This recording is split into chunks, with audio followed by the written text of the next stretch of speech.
In this video, I'm going to show you how to place the rear brakes, pads, and rotors on this Honda HR-V. These are located right behind your rear wheels. Let's get started. In order for us to do the brake job properly, we need to retract the parking brake using a scan tool. So you just need one that's capable of communicating that with the vehicle. Then go to electronic parking brake, and you want to go to adjustment. In my case, this says adjustment. On your scan tool, it may be different. Then we're going to go to brake pad maintenance mode, continue, and yes.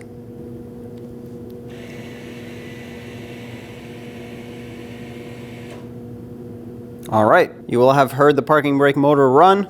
This is done now, so we can exit this screen. We'll shut the ignition off, and then we'll do our brake job. We'll come back to this at the end. With the vehicle safely raced and supported, use a 19mm socket, remove all 5 lug nuts, and then pull the wheel off.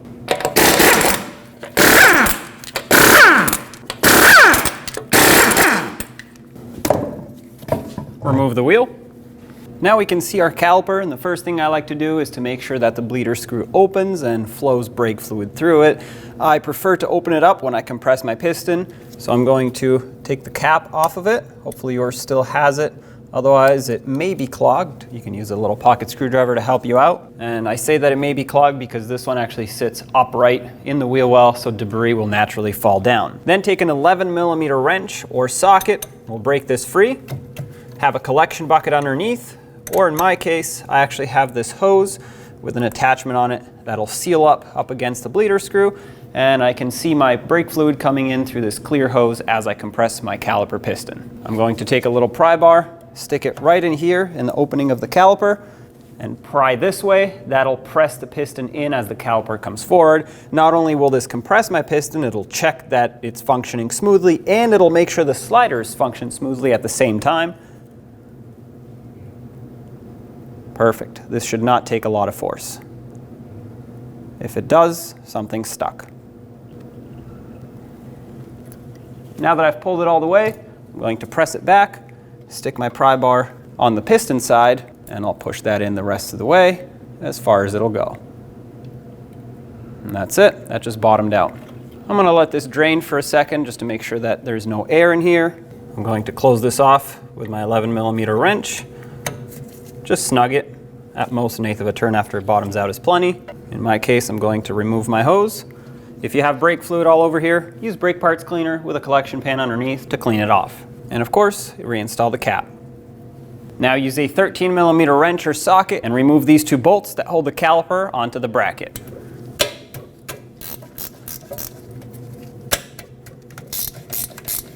Both of my slider pins are spinning as I try to do this. That's normal, so I'm going to hold them with some pliers. When you do this, make sure you don't pinch the boot. That would damage it.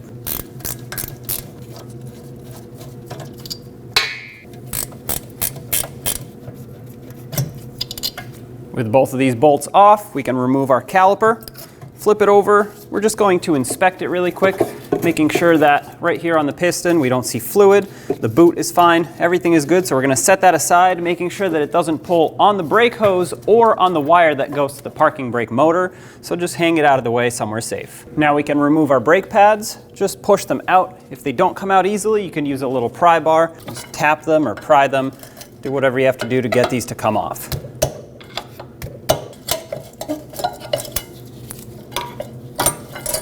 There we go. Now use a 17mm socket and remove the 2 bolts holding the caliper bracket on. If you can break these free by hand, go ahead. I'm going to use a power tool because mine are fairly stuck.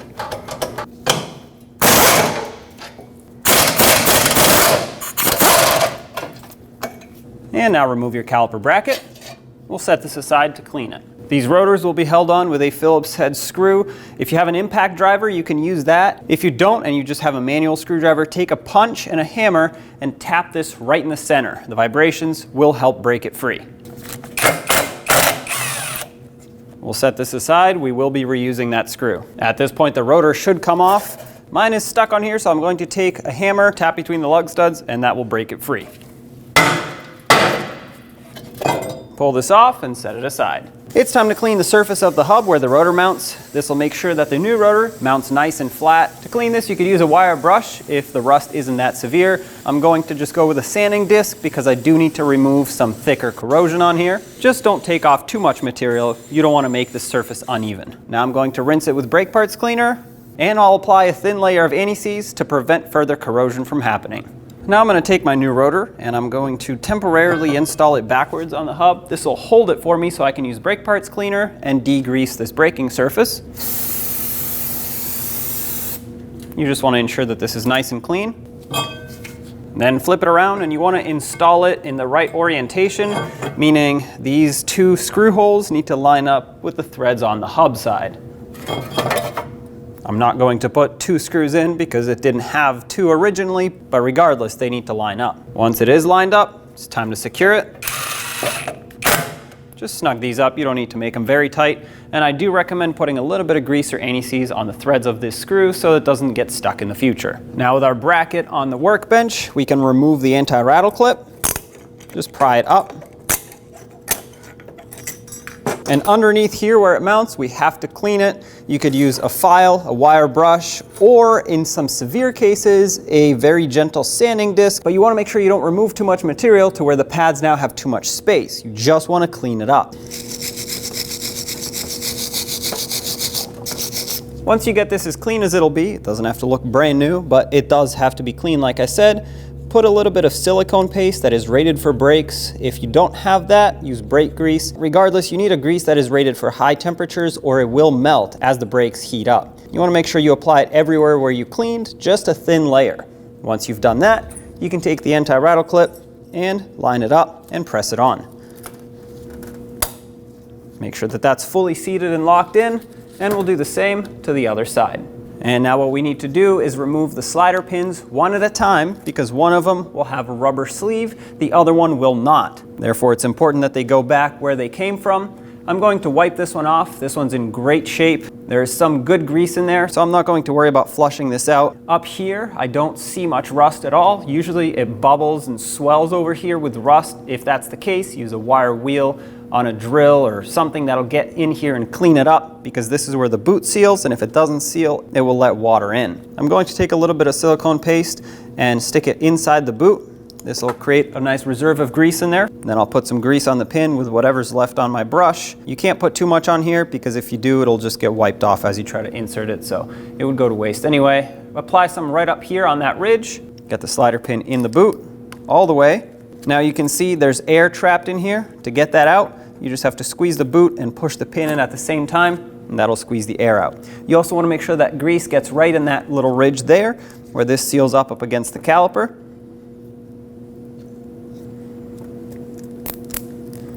Give this a couple spins to make sure that you work that grease in, and then we'll do the same to the other slider pin. And once again, keep in mind the other one will not have that rubber sleeve. Take your caliper bracket, slide it back over the rotor, line it up with the bolts, and have those ready to start in. Get these bottomed out, and then we'll torque them to 80 foot-pounds.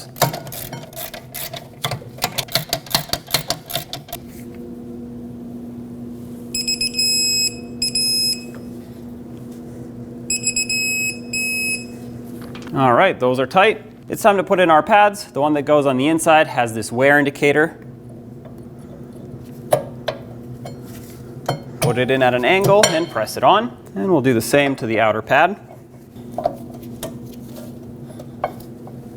Make sure they move around smoothly. If they get very stuck in here, that means you didn't clean up the bracket enough and they're getting compressed, which means they will not move freely as you apply and disengage the brakes. Now take your caliper, put it over the pads, line it up with the bracket.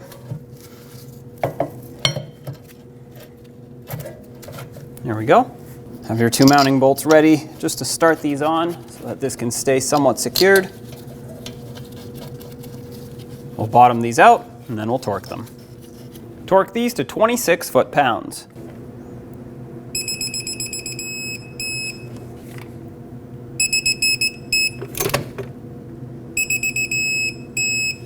All right, that's tight. Let's get the wheel back on. Install all 5 lug nuts. We'll bottom them out in a cross pattern, and also in a cross pattern we'll torque them to 80 foot-pounds to make sure the wheel seats evenly.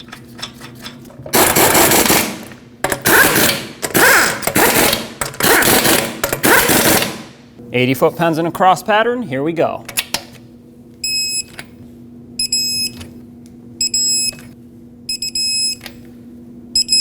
Double check them all. At this point, you want to pump up the brake pedal and then top off your master cylinder with DOT3 brake fluid. One last thing we have to do is take the parking brake out of service mode. It's going to ask, did you finish the pad maintenance? Yes.